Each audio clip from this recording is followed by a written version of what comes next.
Bonjour. Alors aujourd'hui, on va parler de quoi faire en situation d'offre multiple pour se démarquer et réussir à obtenir la propriété que vous désirez. Alors, qu'entend-on par offre multiple? Alors, une propriété qui est située dans un bon quartier, qui est recherchée, va devenir très populaire lorsqu'elle sera mise en vente. Alors, il va y avoir plusieurs visiteurs en peu de temps. Et comme elle est inscrite à un bon prix et elle est en très bon état, les vendeurs risquent d'avoir plusieurs offres en même temps. Alors, dans un marché de vendeurs, lorsqu'il y a plus d'acheteurs que de vendeurs, naturellement, c'est les vendeurs qui ont le plus gros pouvoir de négociation et ils vont avoir l'embarras du choix. Alors, comment mettre toutes les chances de votre côté pour que votre offre soit retenue? Alors, la première chose, c'est bien se préparer en allant chercher une lettre de préapprobation hypothécaire. Votre offre va paraître plus sérieuse si vous avez déjà fait la démarche et ça confirme au vendeur qu'il n'y aura pas de problème lorsqu'on sera rendu à l'étape du financement. Travailler avec un courtier hypothécaire peut améliorer votre situation. Alors, souvent, ils peuvent faire une consolidation de dette pour diminuer vos paiements et ainsi augmenter votre capacité d'achat.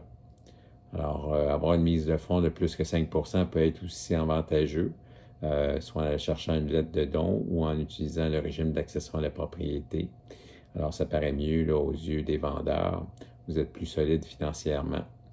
Si le prix, naturellement, est identique là, dans les deux offres offertes aux propriétaires. Alors, il ne faut pas oublier que vous devez quand même vous qualifier sur le taux courant des banques de 5 ans et non pas sur le meilleur taux. Alors, le taux courant de 5 ans est à 4,79 actuellement, alors qu'on peut aller chercher un taux actuellement à 2,09. Deuxième point pour se démarquer, c'est de regarder un petit peu la stratégie là, au niveau des présentations des offres d'achat, attendre au dernier moment pour savoir le nombre d'offres qui seront présentées aux vendeurs. Si votre offre est déjà présentée, il y a toujours possibilité de bonifier avant la présentation. Tant que ce n'est pas présenté, il y a toujours possibilité là, de la modifier pour la rendre plus attrayante. Alors, le document s'appelle bonification avant acceptation. Troisième point, ce serait de se présenter sur son meilleur jour. Ça peut être utile pour créer un lien là, avec le vendeur. Alors, vous pouvez, par exemple, préparer une lettre expliquant pourquoi le propriétaire devrait vous choisir, en quoi son bien vous conviendrait.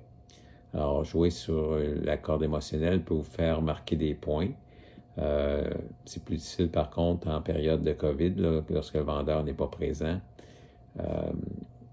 lors de la visite. Quatrième point, ce serait d'enlever des conditions, comme acheter sans garantie légale. Naturellement, à ce moment-là, ça applique une inspection plus poussée.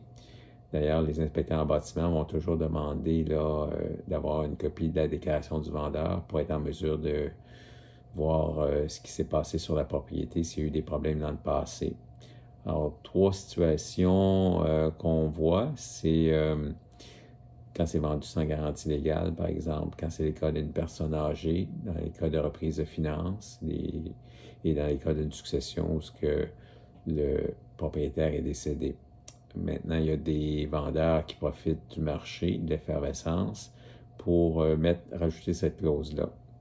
Alors, naturellement, le courtier là, doit informer le vendeur lors de la prise en charge de la propriété sur son contrat, comme quoi que ça va apparaître là, dans la fiche descriptive et que ça risque aussi d'avoir créé moins d'intérêt pour certains acheteurs qui veulent absolument là, avoir une garantie ou avoir un effet sur le prix négativement. Alors, ce qui est important, c'est de bien lire la déclaration du vendeur.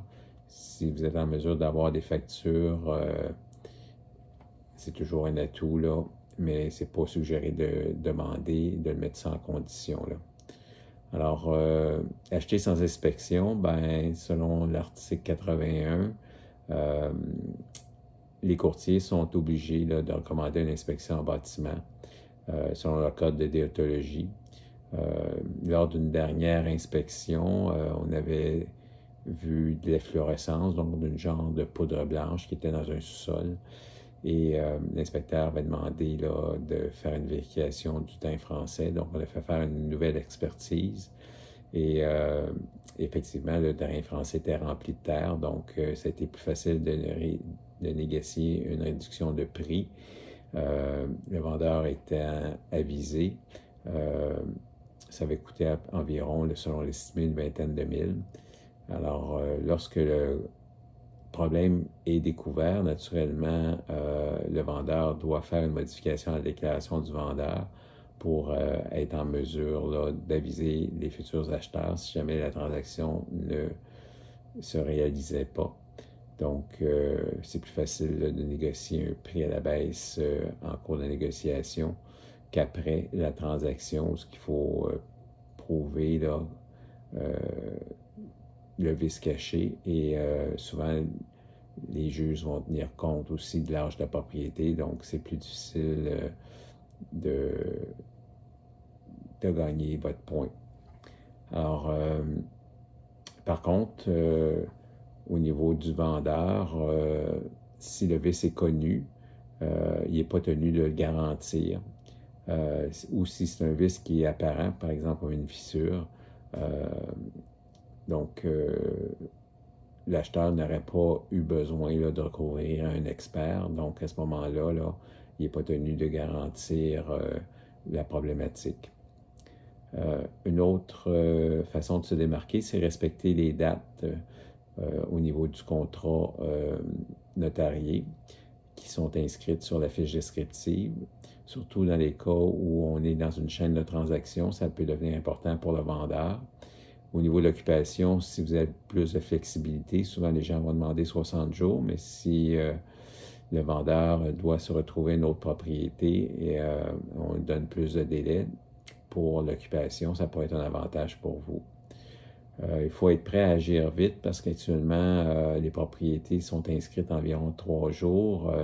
Souvent, les plages horaires se remplissent rapidement et le courtier inscripteur doit être en mesure là, de raccourcir les délais de visite à 15 minutes pour maximiser le nombre de visiteurs.